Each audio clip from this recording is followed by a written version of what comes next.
how early retirees get $0 health insurance before Medicare. These are everyday Americans sitting on retirement accounts worth $1 million or more, who are paying $0 a month for health insurance before they qualify for Medicare. It is not a loophole, it is not fraud, and it is written directly into the Affordable Care Act, with rules that just shifted on the 1st of January, in a way most people retiring early have no idea about. Let's walk through exactly how this works, who still qualifies after the rule change that hit in 2026, and where the new landmines are buried.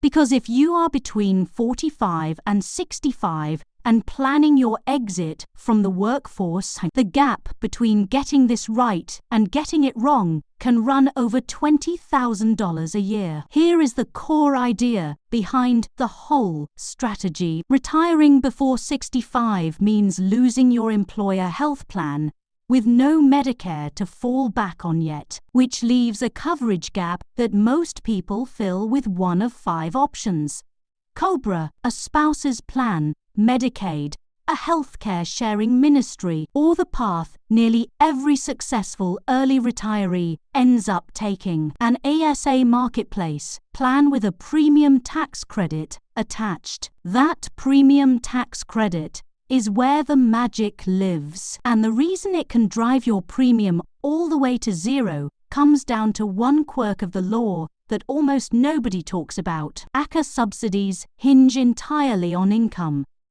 not assets, not net worth, not what is sitting in your 401k, but income, specifically your modified adjusted gross income, or MAGI for short. Congress never wrote an asset test into marketplace subsidies, and that single decision is the reason an early retiree with $2 million in a brokerage account can legally pull down the same subsidy as a barista earning $30,000 a year, provided the income they actually report looks similar. Once that clicks, the entire game opens up. Here is how the subsidy math plays out in practice. The IRS pulls your MAGI and stacks it against the federal poverty level, which for 2026 in the lower 48 states starts at $15,650 for a single person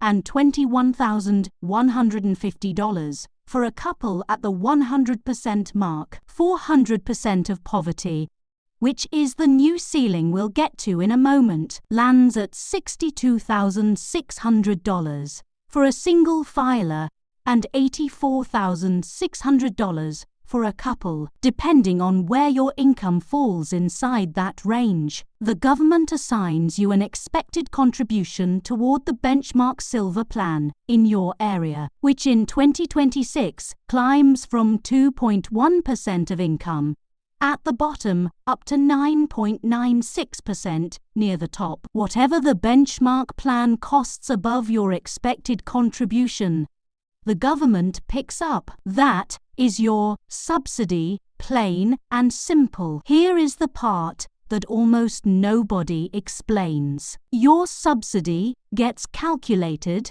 against the silver plan, but you're free to apply that same dollar amount to a cheaper bronze plan instead, thanks to something called silver loading, a side effect of the Trump administration defunding cost sharing reductions back in 2017, which inflated silver plan prices in nearly every state. Bronze plans frequently cost less than your full subsidy amount. When that gap opens up, your monthly premium drops to zero. A real example pulled straight from healthcare.gov for 2026 makes this concrete. Take a single 60-year-old in Mobile, Alabama, with a household income of $60,000, whose lowest cost bronze plan runs $0 a month because the subsidy lands at $827 a month. Bump that same person's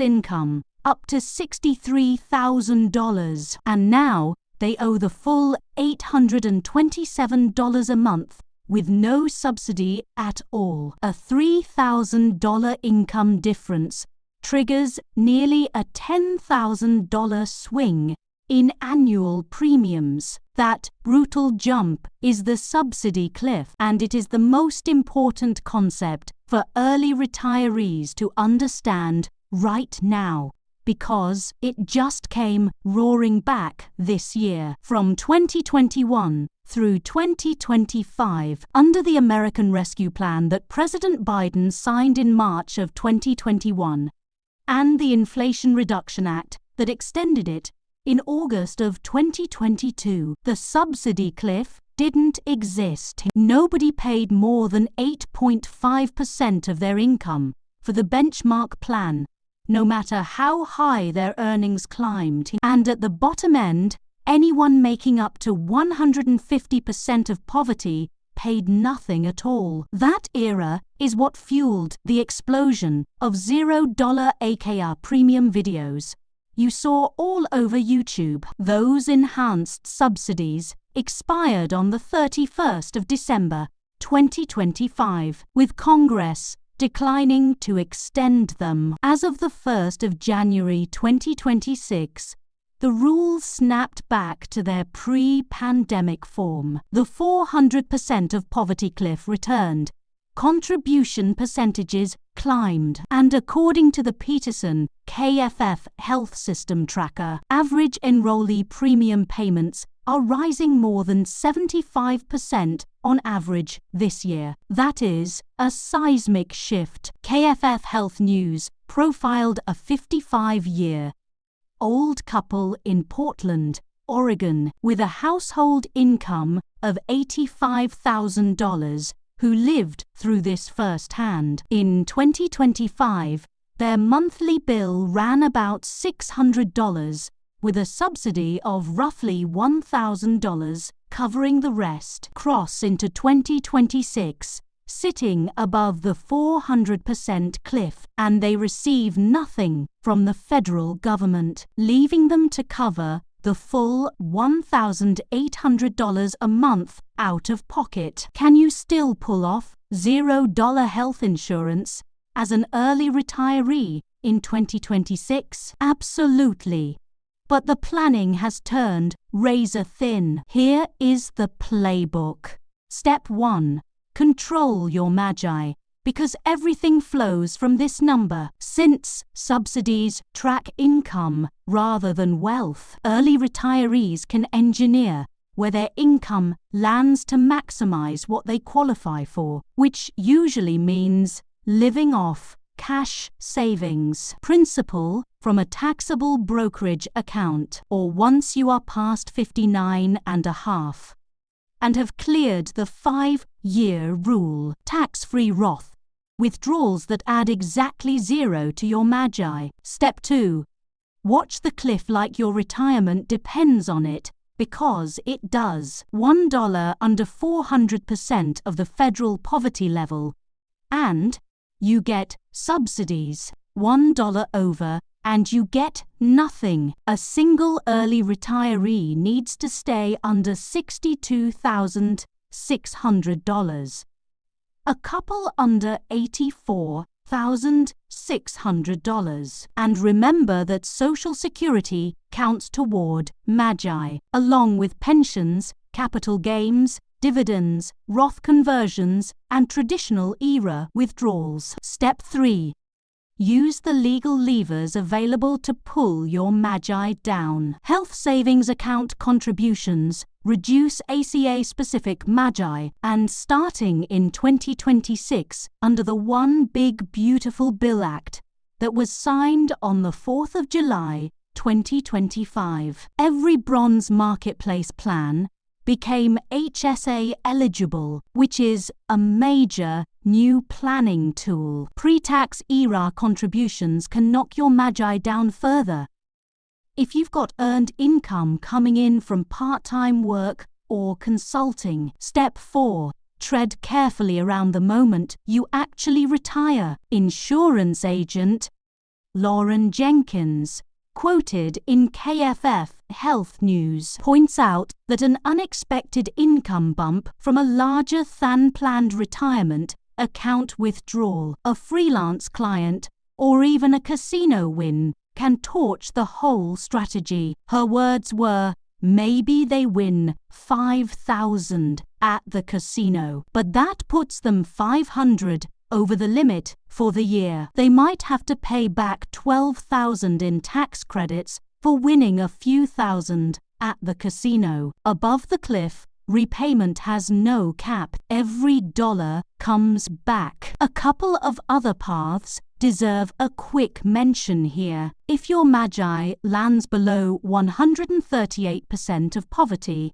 and you live in one of the 40 states or DC that expanded Medicaid, you can qualify for Medicaid as an early retiree based purely on income, with no asset test, since those don't apply to expansion adults under 65. 2 warnings come with that path, though. Starting in 2027, under that same big, beautiful Bill Act, Medicaid expansion enrollees will face a work requirement of at least 80 hours per month of employment, volunteering, or schooling, or they lose coverage entirely. On top of that, many states use estate recovery to claw back what Medicaid spent on you after age 55 from your estate after you die, which matters a lot.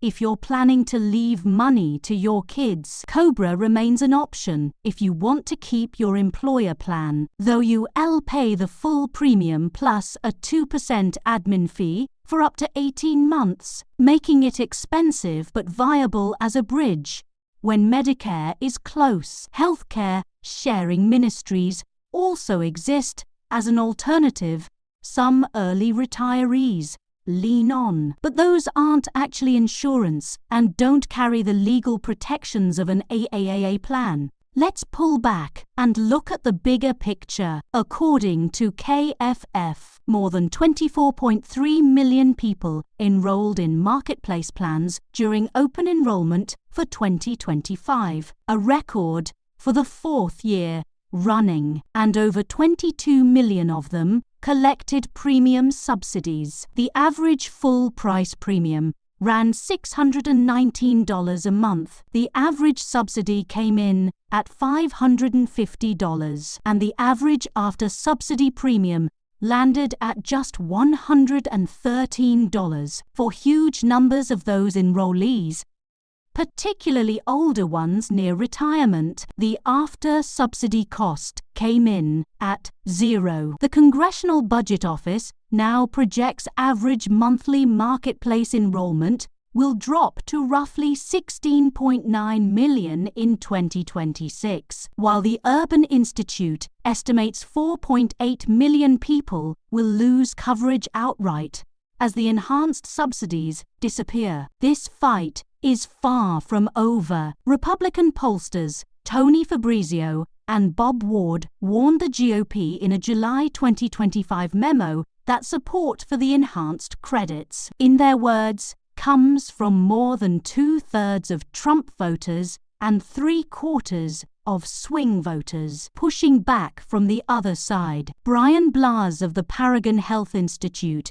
argues the enhanced subsidies, quote, led to tremendous fraud and waste and should be permitted to expire. Permanently extending them would run about $335 billion over 10 years, according to the CBO, and whether they come back is an open question heading into the rest of this year. Here is the bottom line for anyone watching who is sitting between 45 and 65, trying to bridge the gap to Medicare. $0 health insurance for early retirees is still real in 2026. It is not a scam, it is not a loophole, and it is not vanishing tomorrow. The margin for error just shrank dramatically, though. The cliff is back, contribution percentages climbed, and the entire planning equation now revolves around one number, your MAGI, and one threshold, 400% of the federal poverty level. Lock in your income strategy before you retire, not after, and consider sitting down with a CPA or a fee-only financial planner who actually knows ACA planning inside and out. Run your real numbers through the healthcare GovPlan comparison tool for your zip code, your age, and your household size, because the gap between $0 a month and $1,800 a month, as that Portland couple learned the hard way, can hinge on a single dollar of income. That is how early retirees are still landing $0 health insurance before Medicare in 2026. The only question left is whether the rules will hold and whether you'll be ready when you finally pull the trigger.